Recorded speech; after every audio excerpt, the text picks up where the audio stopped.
High, সবাইকে আরও একটা নতুন ব্লগে স্বাগত জানাই। তো আশা করছি সবাই খুব ভালো আছো, আমিও খুব ভালো আছি। তো আজকে আমি শেয়ার করতে চলেছি আমার শাশুড়ি মায়ের হাতে ভীষণ টেস্টি আর ইজি প্রসেসের চিংড়ি মাছের বিরিয়ানি রেসিপি, যেটা খেতে আমাদের বাড়ির সবাই খুব পছন্দ করে। আর আজকের রান্নাটা বিশেষ করে শ্বশুরমশাইয়ের আবদারে হচ্ছে। শুরুতেই প্রথমেই মামুনি একটা বড় পাত্রে জল গরম করতে বসিয়ে দিল। জলটা টকবক করে ফুটলে তাতে বাসমতি চালগুলো ধুয়ে দিয়ে দিল। এরপর অপেক্ষা করতে হবে চালটা 70% সেদ্ধ হওয়া পর্যন্ত। জলে কিন্তু অবশ্যই করে একটা তেজপাতা দিয়ে দিতে হবে। তারপর একটা মিক্সিং জারে উনি প্রথমে গোটা জিরে, কিছুটা দারচিনি, রসুন, বেশ কয়েকটা শুকনো লঙ্কা আর পেঁয়াজ দিয়ে একটা মশলা বানিয়ে রাখলেন। তারপর মশলাটা সাইডে রেখে চিংড়ি মাছগুলো ভালোভাবে ধুয়ে পরিষ্কার করে প্রত্যেকটা মাছের ছিলকাগুলো বাইরে ফেলে দিচ্ছে। আর মায়েদের হাতের রান্নার একটা বিশেষত্ব হলো ওরা যেমনভাবেই রান্না করুক, রান্নার স্বাদ হয় অতুলনীয়। কত সাধারণভাবে রান্না করেও ওনারা রান্নায় কত সুন্দর স্বাদ আনতে পারে। আর আমরা রান্নার প্রত্যেকটা স্টেপ ফলো করে তাতেও মায়েদের মতন টেস্ট আনতে অক্ষম। এই যে আমার কথা বলতে বলতে ওনার মাছ কেটে ধুয়ে পরিষ্কার করা কমপ্লিট। আর একদিকে মাছ ধুতে ধুতে চালটাও 70% সেদ্ধ হয়ে গেছে। এরপর এখানে উনি ভাতের ফ্যানটা ছড়িয়ে নিচ্ছেন। আর ভাতের ফ্যানটা ঝরানো হয়ে গেলে গ্যাসের ফ্লেম অন করে তাতে বসিয়ে দিতে হবে কড়াই। কড়াই গরম হলে তাতে দিয়ে দিতে হবে তেল, আর তেলে 1 চিমটি নুন। আর তাতে ছেড়ে দিতে হবে আগের থেকে সেদ্ধ করা আলুগুলো। এপিট ওপিট ভালো করে কড়া করে ভেজে নিতে হবে। এই যে এখানে সমস্ত আলুগুলো লাল লাল করে ভাজা হয়ে গেছে।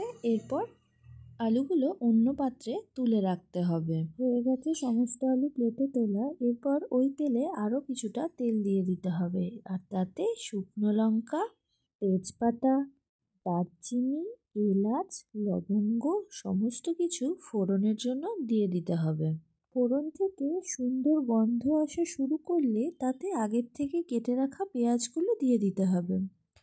সেই পেঁয়াজগুলোকেও ভালোভাবে ভেজে নিতে হবে।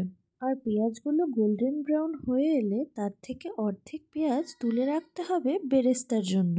আর বাকি অর্ধেক দিয়ে দিতে হবে বাটা মশলায়। তারপর সেই তেলেই ছেড়ে দিতে হবে চিংড়ি মাছগুলো ভাজার জন্য।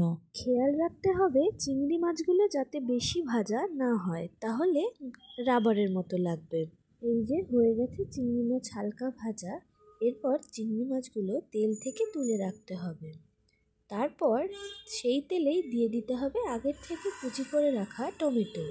টমেটোগুলো বেশ কিছুক্ষণ ভাজার পর তাতে দিয়ে দিতে হবে আগের থেকে বেটে রাখা মশলাটা। মশলাটা বেশ কিছুক্ষণ কষিয়ে নিতে হবে। ততক্ষণ কষাতে হবে যতক্ষণ না পর্যন্ত তেল ছেড়ে আসে।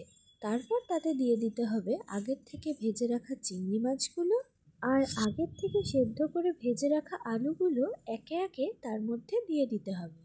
তারপর তাকে ভালো করে কষিয়ে নিতে হবে। এরপর তাতে স্বাদ অনুসারে নুন মিষ্টি দিয়ে ভালো করে কষিয়ে নিতে হবে। তারপর কোনো কার্পণ্য না করে তাতে দিয়ে দিতে হবে ঘি।